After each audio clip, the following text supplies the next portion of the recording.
Bueno, buenos días con todos. El tema del Ateneo General de esta semana es el sarcoma sinovial. Mi nombre es Javier Maya Nieto, soy residente de segundo año. Es un Ateneo conformado tanto por el equipo de ortopedia oncológica y el servicio de anatomía patológica del Hospital Británico Central. Durante la charla vamos a tener intervención de parte del doctor Pablo de Sanso, los cuales nos va a aclarar parte de la patología en base a la anatomía patológica de la misma. Empezamos. Como objetivos tenemos el conocimiento de la patología, las manifestaciones clínicas e interpretación de los estudios de imágenes y el manejo y opciones terapéuticas. Como introducción tenemos que es un sarcoma de tejidos blandos, maligno, que surge cerca de las articulaciones, pero rara vez dentro de la articulación. Se desconoce el origen celular del sarcoma sinovial, ya que no proviene de una célula sinovial ni de ninguna célula involucrada con la sinovial. Por eso se dice que el nombre de sarcoma sinovial es un nombre inapropiado para esta patología, y es un nombre que proviene de la literatura antigua como resultado de la frecuente ubicación paraarticular y el parecido microscópico de la membrana sinovial en desarrollo. De esto nos va a hablar un poquito más el doctor de Sanso en estos momentos.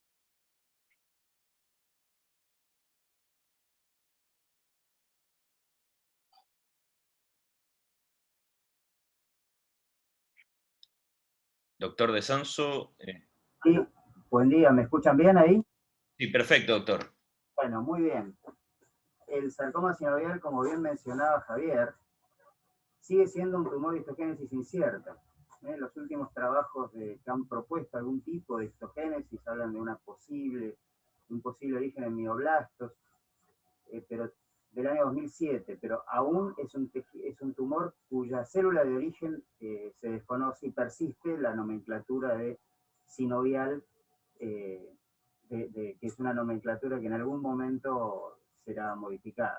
Es un tumor de tejidos blandos profundos, generalmente vecino, como bien se dijo, a tendones y articulaciones, generalmente masa de crecimiento lento.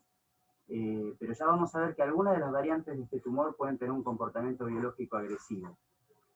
Lo característico es que pueden tener una morfología bifásica o monofásica, como vamos ahora a ver en algunas imágenes, y una alteración genética que es bastante constante, la translocación X18, que afecta sobre todo genes SSX,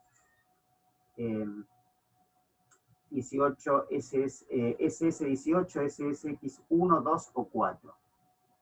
Pueden tener un patrón vascular de tipo de vascularización anastomosante, ramificante, hasta de ciervo, como se ha descrito originalmente en el hemangiopericitoma y ahora es común a varios tumores. Y tiene ese perfil inmunistoquímico que también vamos ahora a mencionar con algunas imágenes, la expresión de citoqueratinas, EMA, BCL2, CD99 y TL1. Podemos avanzar con la presentación. Bueno, un dato histórico para a los que nos gusta la historia. Uno de los reportes más importantes de origen de este tumor, en el año 1950, una serie de 60 casos, tuvo por autor a este cirujano, también en aquel entonces no solo hacían cirugía, hacían también oncología y algo de anatomía patológica, del Memorial Sloan Kettering, George T. Pack.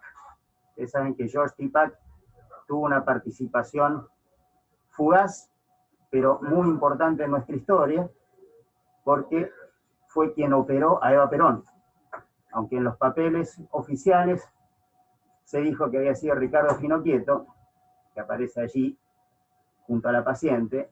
Quien vino a operarla especialmente a Eva Perón es George Pack, por contacto de un maestro de la oncología en Argentina, el doctor Abel Canoli. Bueno, George Pack tiene una de las primeras series sobre sarcoma sinovial. Adelante. Bueno, este es el patrón monofásico fusocelular. Existe una variante muy rara monofásico epitelial. Este tumor tiene básicamente dos componentes, puede llegar a tener dos componentes. Un componente epitelial con formación de estructuras glandulares o un componente fusocelular. El patrón monofásico es el que tiene solamente el componente, el patrón monofásico más común, es el que tiene solamente este componente fusocelular, que se dispone así, como se describe clásicamente en cardúmenes, como si fueran peces que van en distintas direcciones. Patrón sarcoma sinovial monofásico. Adelante. Esta es la imagen típica de un sarcoma sinovial bifásico, en el cual tenemos el componente fusocelular, que habíamos visto en el patrón monofásico, y la presencia de estructuras epiteliales con diferenciación glandular o con formación de glándulas. Adelante. Una variante más infrecuente, pero ya reconocida en la última clasificación de tejidos blandos de la OMS, es el sarcoma sinovial pobremente diferenciado. Este es un tumor más redondo celular y que plantea diagnósticos diferenciales con otros sarcomas malignos redondos celulares, como el caso de Ewing.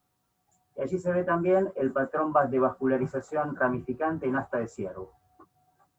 Adelante. Y bueno, algunas de las determinaciones inmunistoquímicas que nos sirven para identificar o reconocer este tumor: la expresión focal de citoqueratinas, la expresión de BCL2. Un marcador, adelante, recientemente descrito de expresión nuclear es el TLE1, que es un marcador bastante sensible y específico para sarcoma sinovial, aunque recientemente se ha descrito también su expresión en algunos otros tumores, pero formando parte del panel permite corroborar el diagnóstico.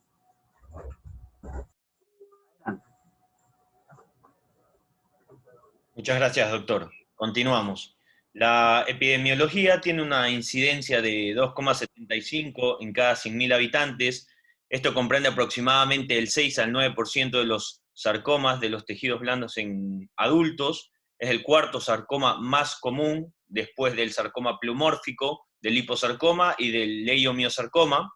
Se presenta predominantemente en adultos con una edad media de entre los 15 a 40 años.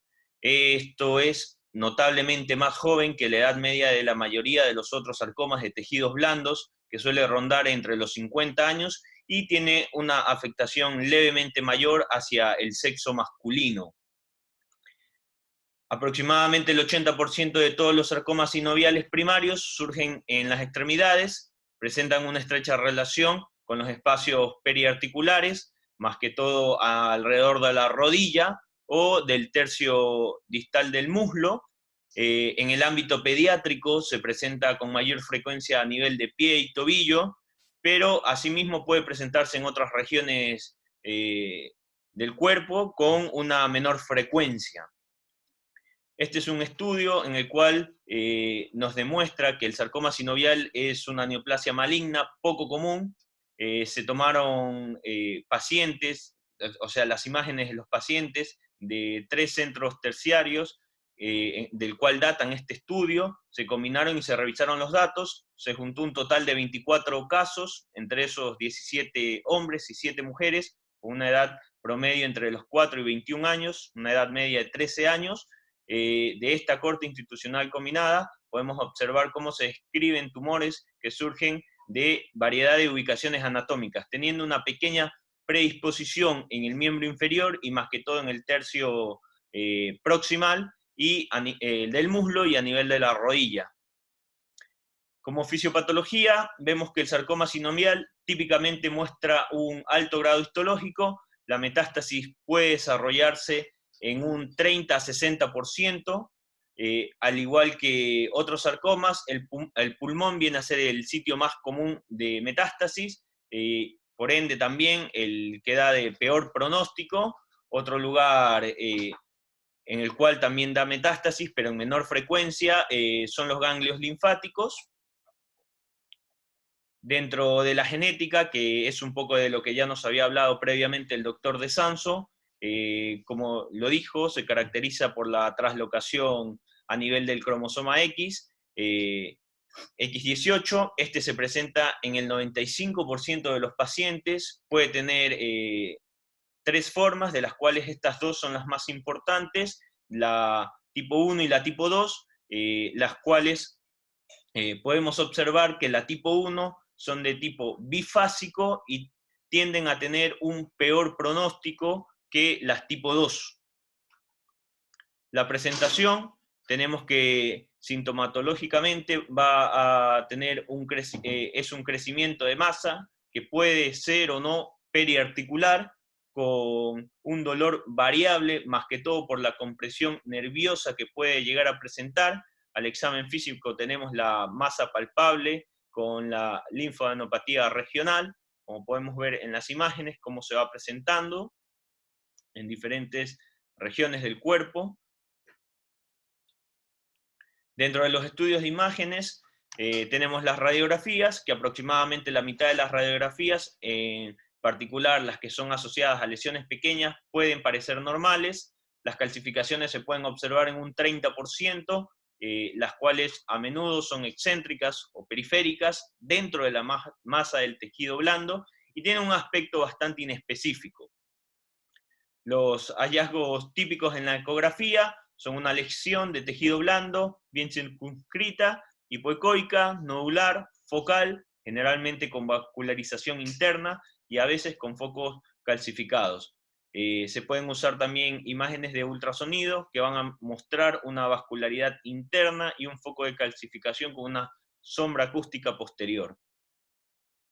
La tomografía nos sirve más que todo para observar las calcificaciones en los tejidos blandos, pero probablemente la mayor importancia de la tomografía va a ser para la toma de la biopsia, guiada con la misma, recordando siempre que se puede realizar tanto una biopsia bajo tomografía o con una incisión quirúrgica, incisional quirúrgica. En la resonancia magnética vamos a ver que tiene una masa heterogénea, que puede ser oscura en las imágenes de T1 y hiperintensas en las imágenes de T2. Se cree que este signo de heterogeneidad o de triple señal en las secuencias T2 es el resultado de la mezcla de los elementos celulares sólidos, que esta es una señal intermedia, junto con áreas calcificadas fibróticas, que va a ser la señal baja, y hemorragias o necrosis, que esta va a ser la señal alta. Aunque se ha descrito que el patrón del triple señal puede ocurrir entre un 35 y hasta 60% de los casos, hay que tener en cuenta que este patrón se puede observar en otras neoplasias de tejido blando. Por lo tanto, esto no nos habla de algo específico de esta patología. Dentro del diagnóstico diferencial tenemos varias patologías con las cuales las podemos diferenciar. Entre esas están los hemangiomas o las malformaciones venosas, que son proliferaciones anormales, benignas, de vasos sanguíneos, y son uno de los tumores de tejidos blandos más frecuentes tanto en niños y jóvenes. Los hemangiomas verdaderos se presentan en una edad más temprana de la infancia. Aquí podemos observar una imagen de un hemangioma a nivel pulmonar, esto haciéndolo correlación con las metástasis pulmonares que puede dar el sarcoma sinovial. La condromatosis sinovial es una neoplasia benigna que puede ocurrir a cualquier edad, más comúnmente en la rodilla, y puede confundirse también con el sarcoma sinovial. Su aparición en la resonancia depende del grado de proliferación de la membrana sinovial y la formación de cuerpos cartilaginosos u óseos.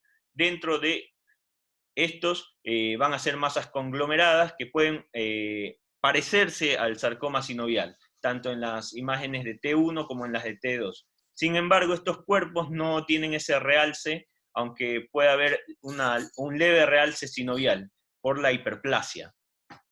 La sinovitis vellonodular pigmentada, que es una enfermedad monoarticular, rara de las articulaciones, con mayor frecuencia en rodilla, similar a la condromatosis sinovial, que demuestra proliferaciones celulares sinoviales, al igual que el sarcoma sinovial, puede presentarse como unas grandes masas lobuladas, pero típicamente muestran una señal baja homogénea o no homogénea, todas estas en las secuencias de los pulsos, con un artefacto fluorescente característico de un ecogradiente. Secundario esto a la hemosiderina de la hemorragia crónica que presentan estos tumores. Tumores de vaina del nervio periférico, incluido entre estos los schwannomas y los neurofibromas, que pueden aparecer en cualquier parte del cuerpo, normalmente forma superficial, y pueden aparecer en localizaciones atípicas, digamos, del sarcoma sinovial. Estos tumores se originan a lo largo del nervio principal, y por lo tanto la visualización del nervio que entra y sale del tumor significa que puede realizarse el diagnóstico de estos tumores de vaina de nervio periférico. Este caso es un neurofibrosarcoma en un contexto de una neurofibromatosis. Y la miositis osificante, que si bien en ocasiones no pertenece a este grupo etario, pero entra dentro de los diagnósticos diferenciales con calcificaciones visibles en los estudios. Ahí podemos observar todos los diagnósticos diferenciales previamente descritos. Entre los factores pronósticos tenemos que tanto de buen pronóstico como de mal pronóstico, esto recordando siempre en el contexto que es un tumor maligno, la tasa de supervivencia libre de la enfermedad a los 5 años para los pacientes que contienen calcificaciones fue del 100%, comparando con la tasa de supervivencia de un 0% para los pacientes que presentaron hemorragia y la triple señal. Además de eso, el sarcoma sinovial se asocia frecuentemente con una recidiva local y con las metástasis a distancia, esto en un 50-70% por vía hematógena y de un 10 a un 20% por vía ganglionar. Dentro del tratamiento tenemos que va a ser un tratamiento multidisciplinario, quirúrgico, desde resección oncológica con márgenes, que como se dijo previamente con un alto índice de recurrencia local.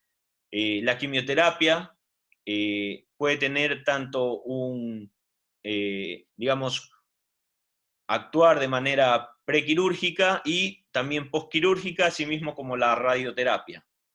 Vamos a proceder a hablar del caso clínico. Tenemos una paciente de 16 años de edad, de sexo femenino, sin antecedentes clínicos ni quirúrgicos de relevancia. Esta paciente había presentado una tumoración en la región ilíaca izquierda, sin otro síntoma asociado, por lo que previamente había consultado con su pediatra de cabecera, que inicialmente lo interpretó como una adenitis, esto basándose en un estudio ecográfico previo, y tratado de manera con antibióticos por vía oral durante 10 días. Posteriormente a eso, observando de que el cuadro seguía avanzando, consultó nuevamente por aumento del tamaño de la masa, se solicitó en ese momento un ecodoppler, en el cual presentó una ecoestructura hipoecoica con vascularización y con una naturaleza nodular sólida. Todo esto recordándolo en otro centro, esto no fue en nuestro centro. La paciente se le solicitó en ese momento también radiografías y estudios de laboratorio, en el cual no encontraron ninguna patología asociada. En noviembre del año pasado, del 2020, se realizó la primera biopsia en otro centro, la cual resultó negativa. Posteriormente a eso se le solicitó una tomografía por emisión de positrones, el cual informa la hiperactividad metabólica en dicha región, por lo que se solicitó una nueva biopsia en enero del presente año, del 2021, el cual salió un sarcoma sinovial monofásico. Vale recalcar nuevamente que esta nueva biopsia fue realizada en otro centro, fue una biopsia incisional. Posteriormente a eso, el servicio de ortopedia infantil le solicita una resonancia, donde se observa una imagen heterogénea con una hipointensidad a nivel inguino-crural izquierda, adyacente a los vasos femorales y con afectación del hueso ilíaco y extensión endopelviana, tomando en contacto con la piel, el cual la va a infiltrar con un tamaño de alrededor de 84 por 79 y 42 milímetros de diámetro. Como podemos ver en las imágenes, ahí tenemos cómo se observa la hiperintensidad del mismo. Teniendo el diagnóstico de sarcoma sinovial monofásico, se le realizan 3 ciclos de quimioterapia con los medicamentos descritos, los cuales vamos a observar ahora. La resonancia de la izquierda es la pre-quimioterapia y la resonancia de la derecha es la post-quimioterapia. si bien vemos de que no hubo mayor disminución del tamaño del tumor, se decidió en conjunto con los servicios de cirugía general, cirugía vascular y ortopedia oncológica, realizar la cirugía, la resección del mismo, del tumor. Inicialmente se hizo la colocación del catéter doble J para la identificación del ureter, se hizo un abordaje infraumbilical, podemos ver las imágenes de izquierda a derecha, infraumbilical con extensión inguinal, con liberación de los elementos nobles intrapélvicos. Acá podemos observar la extensión del abordaje a través de la cara anterior del tercio proximal del muslo. Se realizó la disección del paquete vasculonervioso, como podemos ver en amarillo el nervio femoral, en rojo la arteria femoral y en azul la vena femoral. Se constató que la arteria femoral y el nervio femoral no estaban comprometidos, no así la vena sí lo estaba. Por ende, se pasó a disecar la vena femoral superficial, se hizo un nuevo abordaje medial, disecando y ligando la vena femoral superficial, constatando la elasticidad de la misma, como podemos ver en la imagen de la derecha, y resecando alrededor de 15 centímetros de la misma. Posteriormente a eso, se terminó de hacer la disección de la parte vascular del tumor, se ligó y se terminó de resacar la pieza quirúrgica. Como podemos ir observando en las imágenes, se resecó, se terminó de hacer la disección de toda la pieza, digamos. Después de eso se realizó el bypass de la vena femoral superficial con la vena femoral, ya que esto daba un mejor pronóstico de viabilidad de la vena, como podemos observar, y ahí se constató la vascularización de la misma. Posteriormente a eso se hizo el cierre por planos. Después de esto se tomó una nueva biopsia, de la cual nos va a ayudar en este momento el doctor De Sanso a describir un poco de la misma.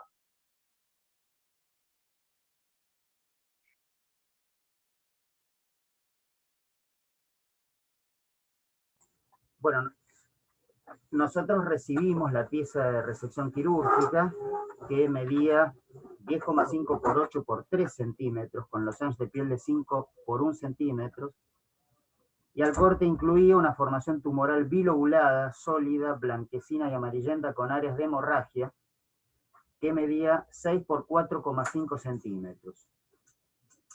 Ya macroscópicamente la lesión estaba próxima a los márgenes quirúrgicos. Y acá tenemos algunas imágenes muy interesantes. El tumor, como se ve en las dos fotos superiores, tenía áreas fusocelulares puras, que yo creo que de allí provino la biopsia incisional y el diagnóstico de sarcoma sinovial monofásico, o sea, influido un poco por un tema de muestreo. Pero después el tumor tenía áreas con un componente epitelial en forma de láminas sólidas y algunas estructuras glandulares, como se ve en la imagen superior izquierda. Y lo que es más destacable es que más de la mitad del volumen tumoral, yo tendría que dar una estimación, estaría hablando de cerca de un 70% de la masa tumoral, tenía estas áreas esclerohialinas, con mucha colagenización y apenas algunos elementos epiteliales inmersos reconocibles, que son efecto de la terapéutica instituida. Avanzamos con la siguiente imagen. Bueno, simplemente para mencionar que le completamos un panel de inmunomarcaciones con fuerte expresión de citoqueratinas, el cóctel AD1 AD3, lo que se ve marrón es lo que es positivo, el componente epitelial claramente destacado, la positividad fuerte con BCL2 y con otro marcador que es común a varios sarcomas, pero que bueno, utilizado en panel con todas estas determinaciones, el CD99, nos permiten arribar entonces al diagnóstico de un sarcoma sinovial bifásico con extensas áreas esclerohialinas, efecto de la terapéutica instituida. El tamaño de la lesión es de 6 por 4,5 centímetros y los márgenes quirúrgicos pasaban focalmente a menos de 1 milímetro del tumor. Así podemos ver cómo vienen las cicatrices quirúrgicas. Esto es a los 2 meses postoperatorio. Podemos ver cómo la paciente tiene movilidad de sus miembros. Vamos a tener acá unos videos observando cómo podemos ver que la paciente no presenta limitaciones a la marcha. Actualmente está sin dolor, cumple todavía con la terapia. No presenta ni limitaciones a la flexoextensión. Y se hizo una nueva resonancia de control a los 2 meses, en donde actualmente se observa una imagen líquida de aspecto quístico residual en lecho quirúrgico, con realce de partes blandas de un probable origen inflamatorio.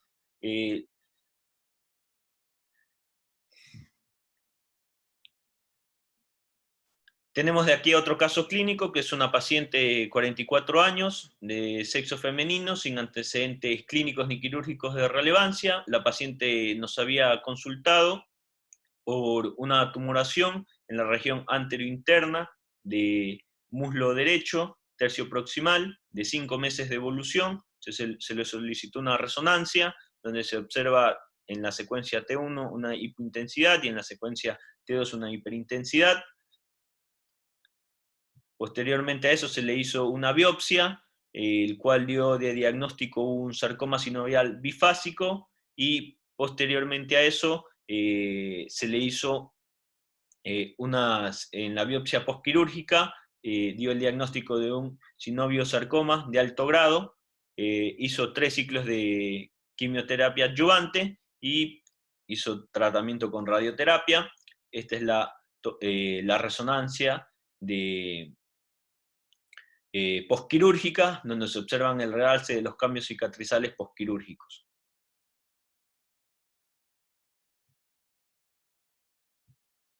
Como conclusiones, tenemos que es un tumor poco frecuente, que se da más que todo en jóvenes, de una localización periarticular, con posibles calcificaciones. Esto no quiere decir de que no se pueda dar en otras partes del cuerpo. Sabemos que tiene un peor pronóstico cuando presenta metástasis pulmonares, y recordar de que el tratamiento de este tipo de patologías es un tratamiento en conjunto con varios servicios, tanto quirúrgicos como de quimioterapia y de radioterapia.